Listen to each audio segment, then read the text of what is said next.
anytime they have an axe to grind. You can't do it. You can't have that. Can't have that. The world must descend on those that threaten the Funko Pop commerce lines. We need the Amazon Prime, the backbone of modern civilization, must continue. Of the U.S. forces there for years, but of course there is no indication at the moment that the U.S.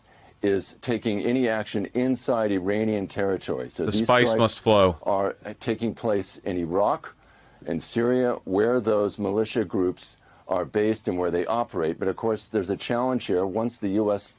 warned that it would respond to that drone attack, that has given the militias time to evacuate and to hide and conceal them. Why can't the U.S. just negotiate with Iran? Because we backed ourselves into a corner, kind of. I mean, with Donald Trump reneging on the nuclear accords and justifiably making Iran extremely angry for just like dropping an agreement we had with them.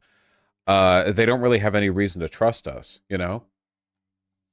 Weapons and their capabilities. Dan, as you described, as officials have described, this is likely to be a tiered approach. Your sense of what that might look like? I think we're going to see a much larger scale of airstrikes than we've seen up until now, right? Until now, they were quite limited, quite calibrated over the past few months.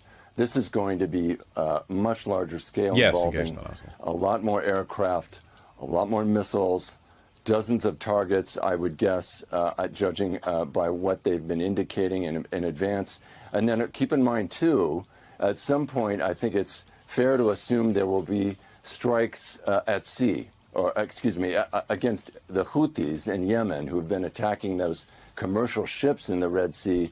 And those, the Straw Hat crew. No indication there are any operations right now targeting the Houthis in Yemen at the moment. But I think it's fair to assume that that will come as part of this multi-tiered campaign, as they're describing it.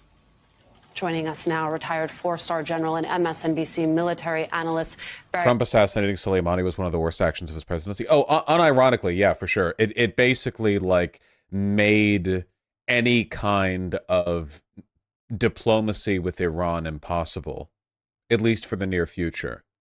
You know, Soleimani was beloved by the population. He was a hero to many of the Iranian people.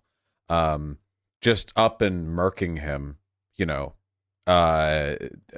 does not dispose us positively towards those people. Are you prepared to admit your take on drugs and weed caused this airstrike campaign? Yeah, all this is being informed. Biden also hasn't decriminalized marijuana. Coincidence? Not really. Vaj Soleimani wasn't liked. Yeah, he was. He wasn't like the unambiguous 100% hero that some people paint him as. I mean, you know, he wasn't like, I don't know, Mr. Rogers to the Iranian people, but he was an extremely prominent, respected, and highly thought of leader. As has been pointed out about the American psyche, Americans have no real life heroes. What was who was it who said that there was some Iranian who said we would kill an American celebrity in response, but who would we? SpongeBob, Spider-Man? The Americans have no heroes, which is kind of true. Like, there aren't really any people in American government who are just beloved by the people. That's not really a thing that America has. America is too partisan, and also our leadership is too ineffective, you know, for the most part. We endure constant gridlock.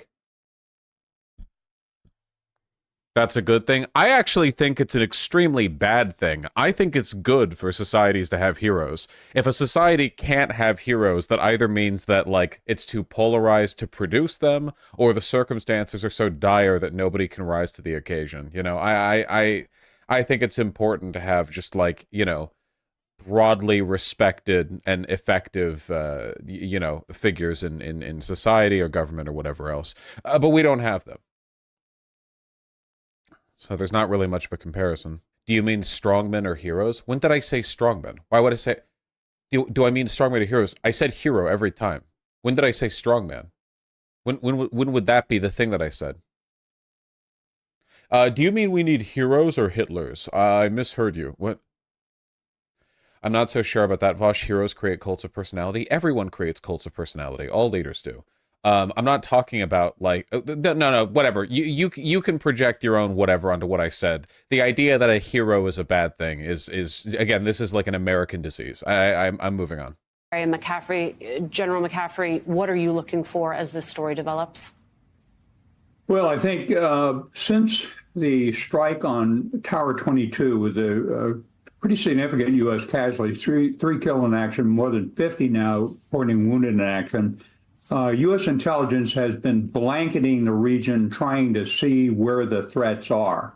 They are moving. They're all trying to disguise themselves. They've turned off all their radios. This guy looks like an elf. Look at his ears. The Houthis have turned off their radars in particular.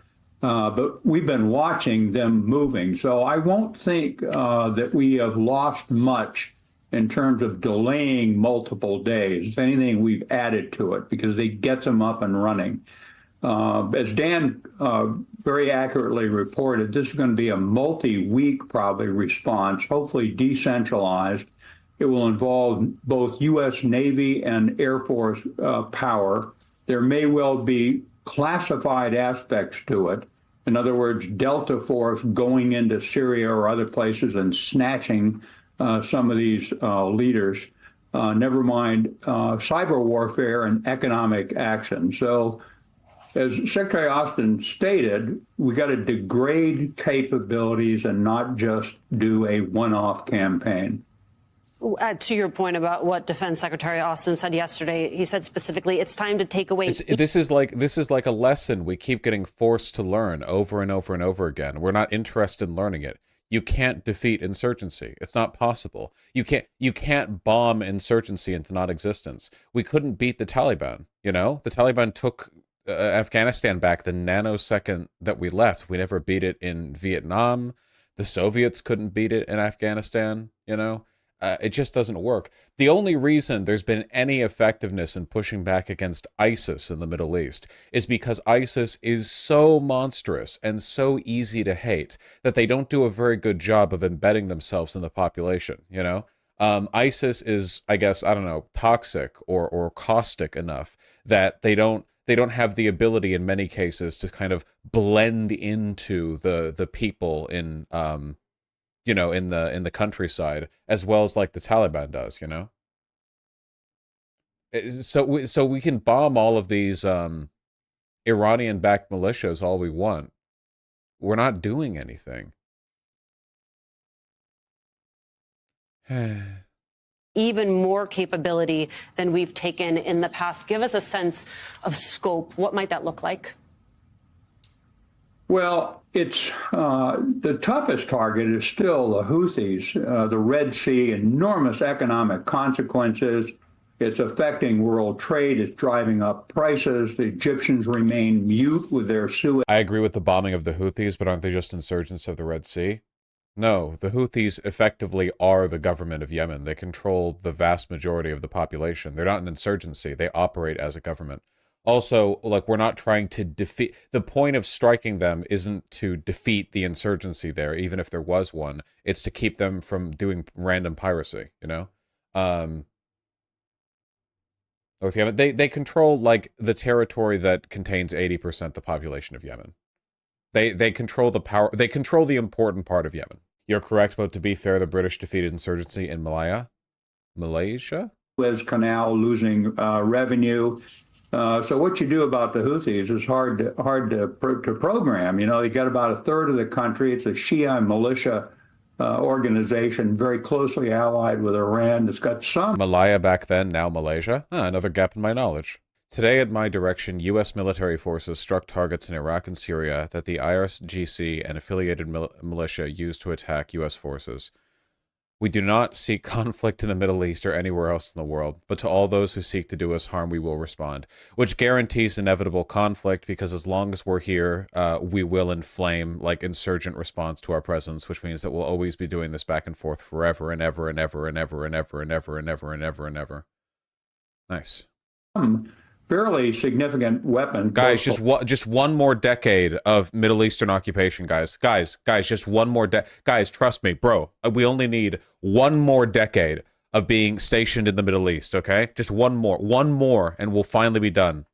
Ballistic and drone missiles, and it definitely can strike in this very constrained waterway, international shipping.